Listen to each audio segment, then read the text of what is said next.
Over the last two videos, we've taken a look at why house prices have soared in recent years and what interest rates are all about.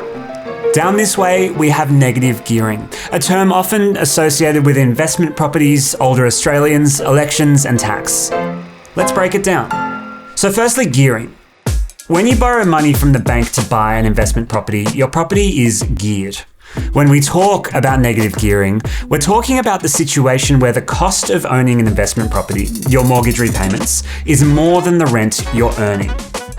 Let's say the cost of paying back a mortgage on an investment property is $1,000 a week, but you're only getting $800 a week from the family renting out the house. That means the property is negatively geared. On the other side of the scale, if your mortgage on your investment property is $1,000 a week and you're earning $1,200 a week in rent, the property is positively geared. But hang on, why would someone do negative gearing if they're making a loss? Two words: tax deduction.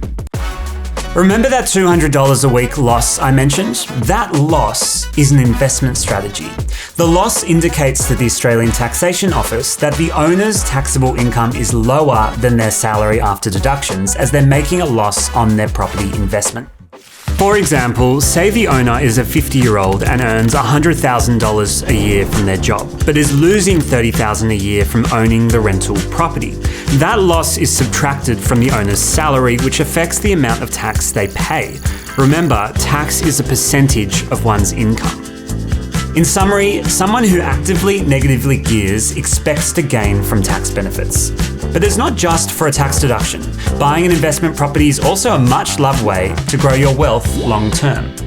When the owner eventually sells the house, it's hoped that the house will go up in value over a long period of time. This doesn't always happen though, so there's a risk. Once the house is sold, hopefully at a higher price than it was bought for, the owner will make a profit minus capital gains tax. That is the investment aspect. Ultimately, the gain in property value is worth more than all the losses combined. So why does negative gearing matter to the housing market? This is actually the simple bit. It simply means more investors are gunning for the same properties because there are some really great tax benefits on offer. When you're at the auction for a 2-bedroom apartment as a first homeowner, you might be bidding against investors who are looking for negative gearing opportunities. Over the last two elections, the Labor Party has talked about a policy where the opportunity to negatively gear is only available to new properties.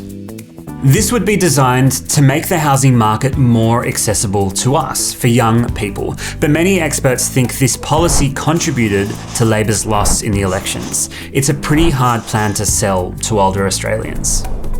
Earlier this year, federal Labor dropped this negative gearing policy, so we don't expect to see it in the next federal election.